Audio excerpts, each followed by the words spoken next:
CM Revanth రెడ్డిపై TBJP chief Ramachandra Rao hot comments చేశారు. CM Revanth రెడ్డిలో హిందూ వ్యతిరేక లక్షణాలు కనబడుతున్నాయన్నారు.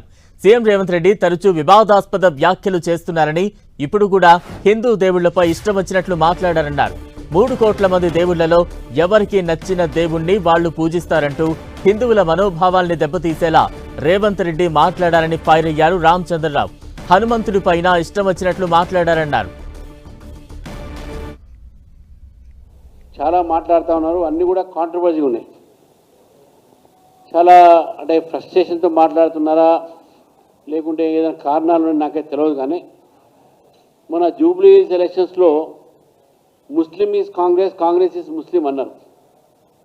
ఈరోజు ఒక స్టేట్మెంట్ ఇచ్చారు ఇక్కడ మాట్లాడుకుంటూ, హిందువులు 3 కోట్ల మంది జనాభాని 3 కోట్ల మంది దేవుళ్ళని పూజిస్తారు, మరి అంతమంది దేవుళ్ళు ఉన్నారా? తాగేటోడు వేరే దేవుని పూజిస్తారు, చికెన్ కోసేటోడు వాళ్ళు వేరే పూజిస్తారు, వెజిటేరియన్ వాళ్ళు ఇంకోళ్ళు పూజిస్తారు, ఇట్లా మాట్లాడుతూ ఉన్నారు. అంటే హిందువుల మీద ఇంత ధైర్యంగా మాట్లాడుతున్నారు. మీరు ఎంఐఎం మీద కానీ ముస్లిం మీద మాట్లాడాలి, మీకు ధైర్యం ఉందా? ఇంకోటి ఏమనిపిస్తుందంటే Muslim is Congress, Congress is Muslim అని అని అని ఈ మజ్లిస్ ఆవాసం పట్టిన తర్వాత మరి వారు కూడా కొద్దిగా ముస్లిం కన్వర్ట్ అయ్యి యాంటీ హిందూ అయ్యేటట్టు లక్షణాలు కనబడతా ఉన్నాయి. ఇక్కడ జాగ్రత్త ఉండాలి తెలంగాణ రాష్ట్ర ప్రజలు. ఇదే మనకు చూస్తూ ఉన్నాం. ఏది మాట్లాడినా వాళ్ళు చెప్పారు ఏమని, ఎన్ని దేవుళ్ళు ఉన్నారు హిందువులకు, అంతమంది దేవుళ్ళు అవసరమా? ఓన్లీ 1 man 1 God ఉన్నారు. అసలు there is only 1 God who unmarried Hanuman.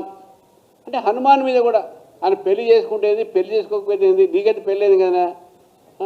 హనుమంతుడికి ఇప్పుడు ఈ సమయంలో ఆయన పెళ్లి కాలేదని జనం చెప్పాలా? నువ్వు మాకు తెలియదా? అసలు పేరు తీసుకోవాల్సిన అవసరం ఏంది నీకు? అవసరము ఎందుకు? ఈ విధంగా ఈ హిందూ దేవతల్ని ఎందుకు అవమానపరుస్తూ ఉన్నారు? మాట్లాడితేనే మతం అంటారు, మళ్ళీ మీ మతం బాధలు అంటారు. మతాన్ని రెచ్చగొడుతుంది మీరు. కాంగ్రెస్ పార్టీ ఈరోజు భూస్థాపితం అవుతుంది. ఈ యొక్క తెలంగాణలో ప్రజలు మర్చిపోతున్నారు తెలంగాణలో కాంగ్రెస్ పార్టీని.